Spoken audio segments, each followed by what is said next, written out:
Hello YouTube, my name's Jax and welcome to the channel. So if this is the first Call of Duty that you've ever played, then skip this video and go and have some fun. But do not go just yet, because these settings I'm about to give you are favoured by many professionals and they will help you understand some of the fundamentals of the game. So I'm going to show you some of the best basic settings and explain why they're so good. But I would also suggest experimenting a little bit if you've got time and get a better understanding of what these settings do so you can customize them exactly the way that you want them. Okay, so first of all, we're going to look at how to actually navigate around your settings. So the first thing you want to do is just press your start button. And then that will bring up this thing.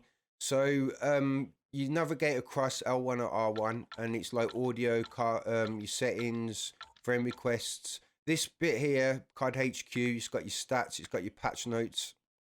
Patch notes are actually, if there was like a glitch in the game or something, or there was something that was broken in the game that didn't work properly, they sort of update it and they explain a little bit of what they're doing or what they're changing. So they also have what events are coming up as well, like events Warzone Cup. It tells you that they've added that to the game and stuff like that. So that's in the patch notes. There, I'm not going to show my stats, they're quite embarrassing. Beta! The cog is your settings.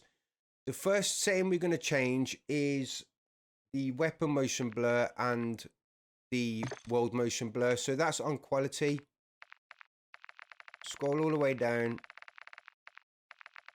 all the way to the bottom. Like as you can see, there's a lot of settings in this game, and it can be very confusing. But see, if you look at my world motion blur, that's off. Weapon motion blur's off. And if you look on the right hand side where it's got the example of it, you can see what it's doing. So world motion blur is when I'm turning left and right, the actual scenery is blurring. So you don't really want that, because you want to have a clear view of where your enemies are. So basically just turn that off. That's pretty standard with most pros. Weapon motion blur is the same. Your gun will look like it's blurring, so you turn that off as well. Another setting to turn off is depth of field. So what depth of field is stuff that's out of focus has like a blur to it, but you don't want that on either. You want stuff out of focus to still be quite like clear, and so you can see it. So that's another advantage in the game. Another setting that you want to change off is your first person camera movement. So you just want this minimum, really. Least is 50%. This sort of goes without saying, unless you want like that experience of the camera shaking and all that, you can put the first person camera movement on, but it doesn't help your gameplay. Having it at least will help your actual gameplay. So yeah, you set that to least. Another thing that you might want to experiment with on graphics with view is field of view. I have mine set to 120. So the field of view is like how wide your view is. So things do appear further away, but what you will notice is your recoil seems less. The higher your field of view, the less recoil you have. But it is kind of just like a trick, because the recoil is equivalent to that distance.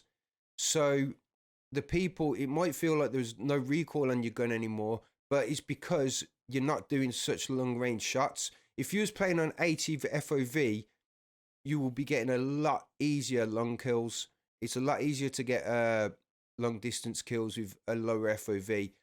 But with higher FOV, you see a wider range. You can actually see more enemies. You can see more of the map. And it feels like you're running faster as well. Although you're not, that is just another trick of the FOV. But it feels like you're moving faster, and it just looks better. And it is an advantage. I've stuck to a 120 FOV ever since I had a PC and I could change it.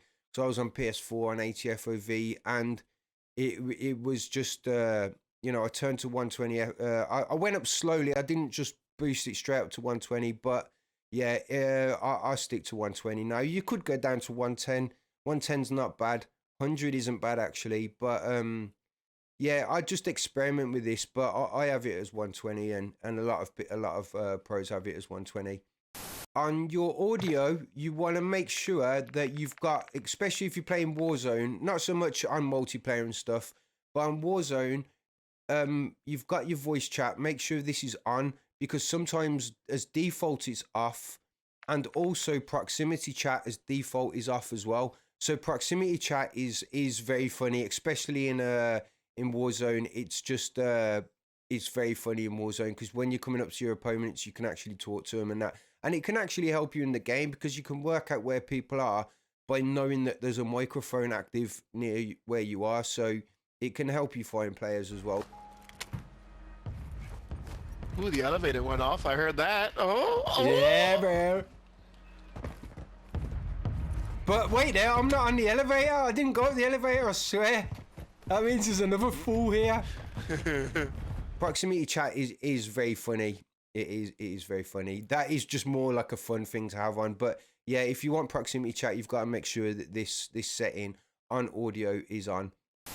Another couple of settings that I change. So we go to controller, and on controller, you want automatic sprint as automatic tactical sprint. This just means that when you push forward, you will automatically tactical sprint, and it helps you farm a lot. It helps with movement. It's a very good setting to have. This is quite standard as well for pros as well nowadays. So yeah, change this to automatic tac sprint. That's on controller, and it's just on controller, not advanced automatic tactical sprint. Another thing that you're going to want on, especially if you're playing Warzone, is interact reload behavior. Prioritize interact. So what this means is that when you're picking up loot, you just got to tap the square to pick stuff up. You haven't got to hold it. It makes looting a lot faster. So prioritize interact and automatic tactical sprint, you want them two on. Another setting that you might want to look at on controller as well is your horizontal stick sensitivity. Mine's set to horizontal 9 and vertical 6.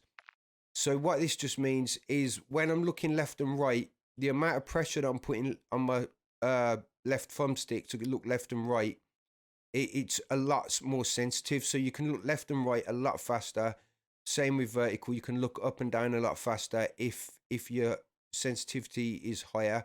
So these two things, it is preference really. But for me, higher is better, but not too high, because I think it can go up to like 20 or something. So really high sensitivity, you've got to be careful. But I think standard is 4.4, which I couldn't play on 4.4 now. It's way too slow.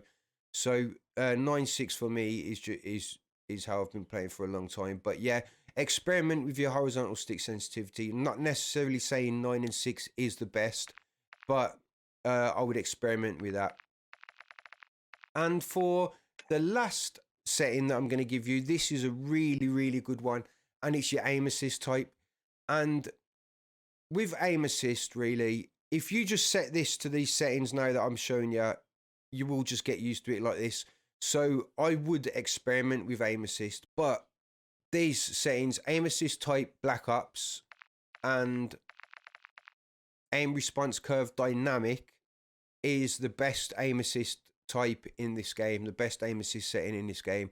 It almost feels like you're cheating sometimes when you're shooting people. The aim assist is really, like, I'm not really one for saying aim assist is strong in this game. I think aim assist is what it is. People play this game, everybody's got the same aim assist, so it doesn't really matter if it's strong or weak. It matters if you're playing against mouse and keyboard, because mouse and keyboard don't have aim assist. So mouse and keyboard might complain, but if you're a controller player, you should never be complaining about how strong aim assist is. Aim assist is just how the game works. So you want the strongest aim assist, and aim assist type Black Ops and aim response curve dynamic is the best.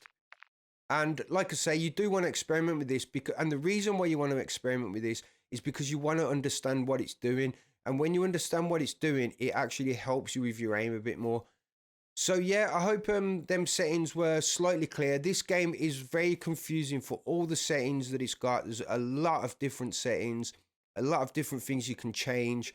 But if you just stick to some of them basic settings that I've just shown you, and then just slowly work out, oh, okay, so I'm going to change this setting, and I might look at this setting now.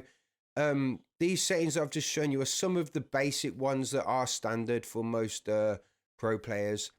So yeah, I hope you enjoyed that video. I hope it helped, and I'll see you in the next one.